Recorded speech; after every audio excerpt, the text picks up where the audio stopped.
What's going on, people?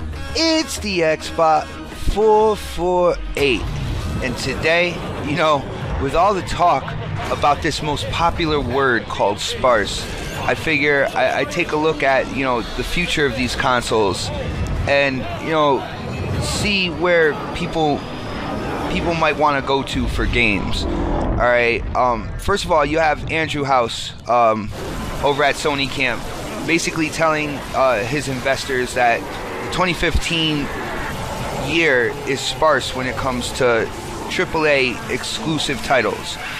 First-party titles. It's sparse, and then with that being sparse, he has said that it makes it even more important for them to grab third-party exclusive content and partnerships. Basically, he says even with the third-party gaining true exclusive content for these multi-plat games and stuff is also increasingly hard.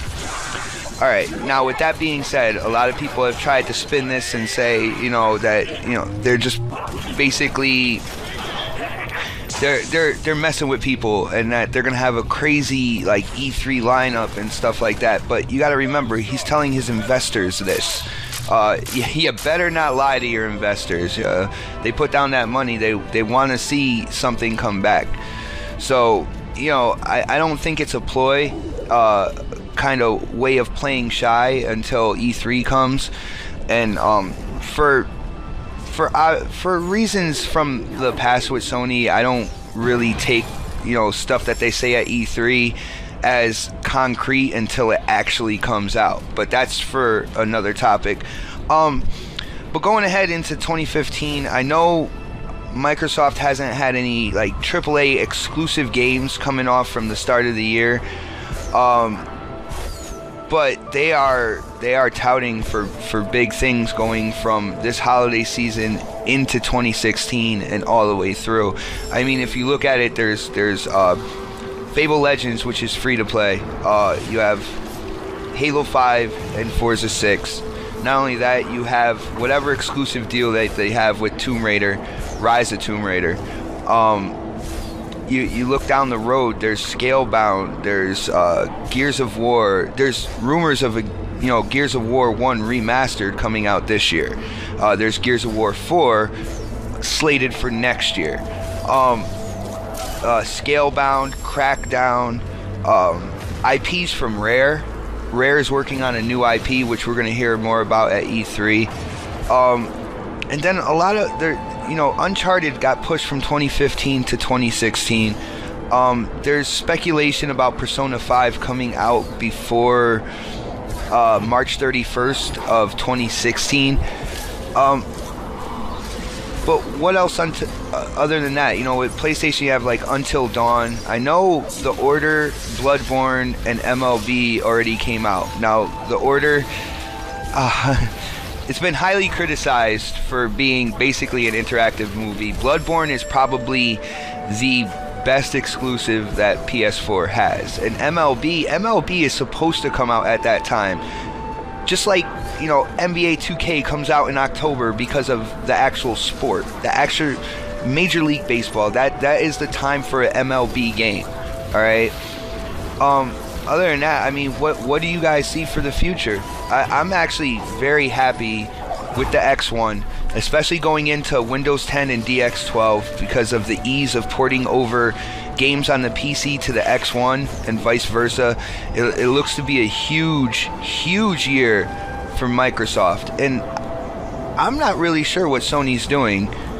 I mean, I know they sold a bunch of consoles, but you can kind of tell why they sold a bunch of consoles if you think about it.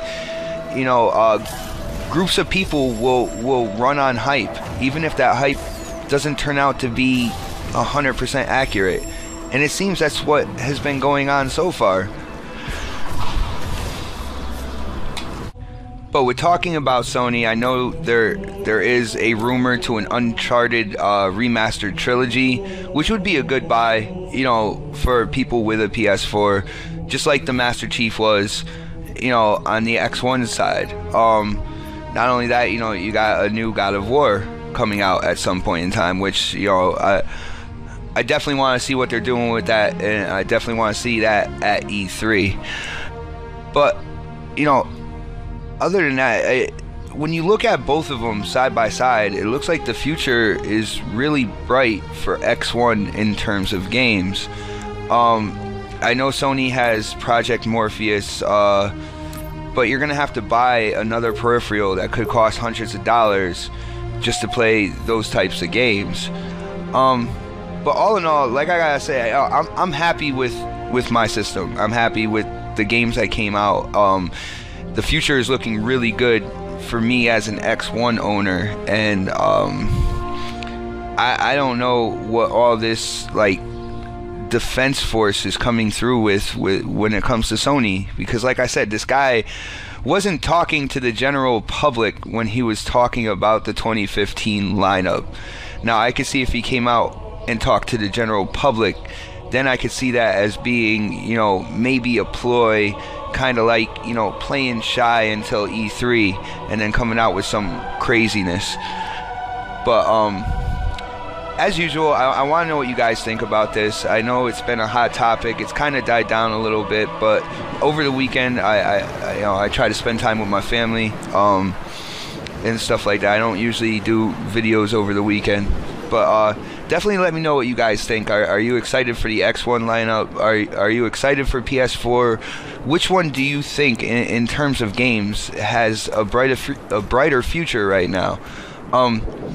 As we're talking about this, I went into Forge, show everybody the new Halo 2 anniversary map called Relic. So you're gonna get a little brief run around from me on Relic, and let me know what you think about the map. But as usual, this is the Xbot 448, and I am definitely signing off.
Just too white and nerdy. Think I'm just too white and